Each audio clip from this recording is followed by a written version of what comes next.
Para Habib atau cucu Nabi pejuang kemerdekaan RI punya peran berbeda-beda. Ada yang dengan fatwanya yang membakar semangat berjihad, melalui pendidikan, sampai merancang lambang Garuda. Setiap tanggal 17 Agustus, masyarakat Indonesia merayakan Hari Kemerdekaan. Tahun ini adalah peringatan hari ulang tahun, HUT, ke-79 kemerdekaan RI yang mengusung tema, Nusantara Baru, Indonesia Maju. Peringatan Hari Kemerdekaan dapat dimanfaatkan sebagai momentum meneladani perjuangan para pahlawan yang telah merebut dan mempertahankan kemerdekaan Indonesia. Dari sekian banyak tokoh pahlawan, beberapa di antaranya dari kalangan ulama, khususnya keturunan Rasulullah Shallallahu Alaihi Wasallam atau biasa disebut Habib. Mereka tidak hanya berdakwah, tapi juga ikut terlibat langsung dalam membela tanah air. Para Habib atau cucu Nabi pejuang kemerdekaan RI punya peran berbeda-beda.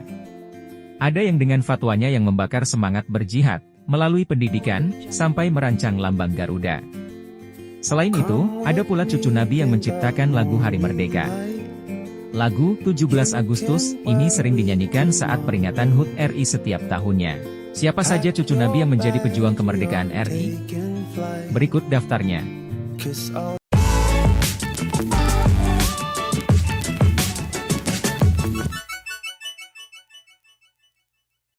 Habib Salim bin Jindan.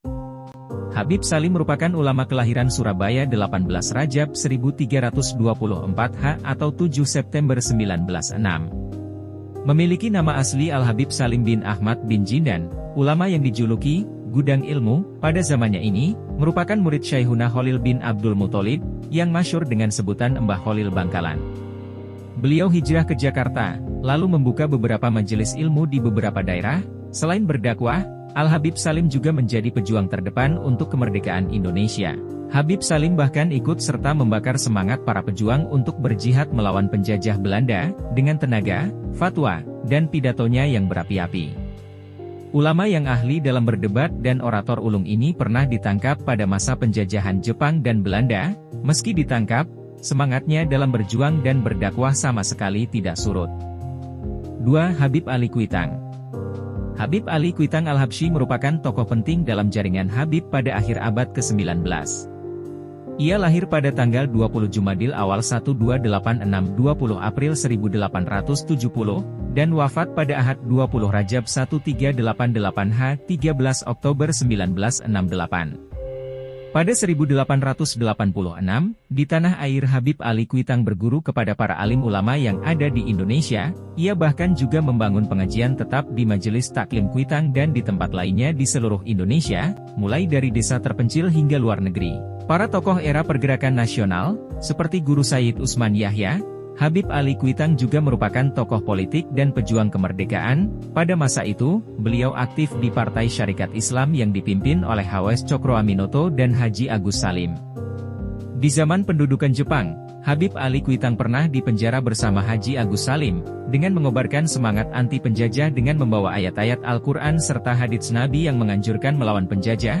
Habib Ali Kuitang pernah mengungkap, penjajah adalah penindas, kafir, dan wajib diperangi.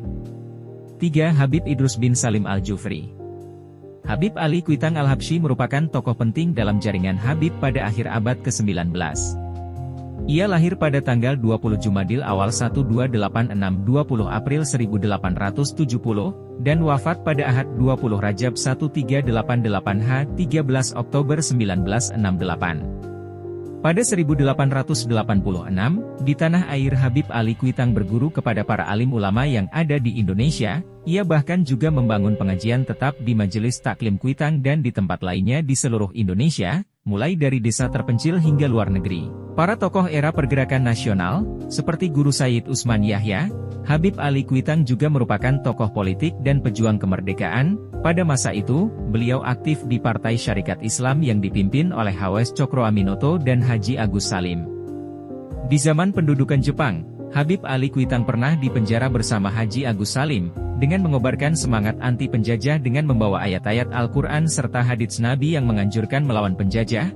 Habib Ali Kuitang pernah mengungkap, penjajah adalah penindas, kafir, dan wajib diperangi.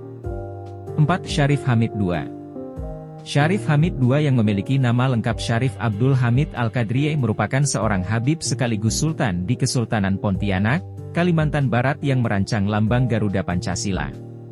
Lelaki yang juga akrab disapa Sultan Hamid II ini merupakan putra sulung Pontianak ke-6, yang lahir di Pontianak pada 12 Juli 1913, dan meninggal di Jakarta 30 Maret 1978. Ia menempuh pendidikan di LS di Sukabumi, Pontianak, Yogyakarta, dan Bandung. Meski tidak tamat di Bandung, Syarif Hamid II lulus dan meraih pangkat letnan pada Kesatuan Tentara Hindia Belanda. Setelah lulus pada tahun 1937, Syarif Hamid II dilantik sebagai perwira Knil dengan pangkat Letnan II. Dalam perjuangannya, beliau juga ditugaskan oleh Presiden Soekarno untuk merancang lambang negara RI, yaitu Garuda Pancasila.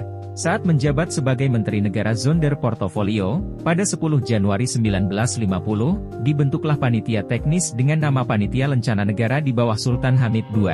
Susunan teknis pembuatan lambang negara ini, antara lain diisi oleh Muhammad Yamin, Ki Hajar Dewantoro, Emma Pelaupesi, Muhammad Natsir, dan RM Ngabehi Poerbat Jaraka. 5. Habib Hussein Mutahar. Habib Hussein Mutahar merupakan pencipta lagu Hari Merdeka, atau yang dikenal 17 Agustus, yang biasa diputar menjelang Hari HUT RI. Dengan nama asli Muhammad bin Hussein Al-Mutahar, beliau lahir di Semarang pada 5 Agustus 1916. Semasa hidupnya, Hussein Mutahar dikenal sebagai sosok seniman dan musisi yang andal. Selain itu, beliau juga dikenal karena rasa berbaktinya kepada negara. Selain menciptakan lagu Hari Merdeka, Habib Hussein Mutahar juga menciptakan lagu Hine Syukur, di mana lagu ini merupakan bentuk rasa terima kasih kepada Tuhan Yang Maha Esa. Itulah kelima Habib pejuang kemerdekaan. Ada yang mau menambahkan, tulis di komentar. Jangan lupa share video ini ke sosial media kamu, biar semua irang bertambah wawasannya.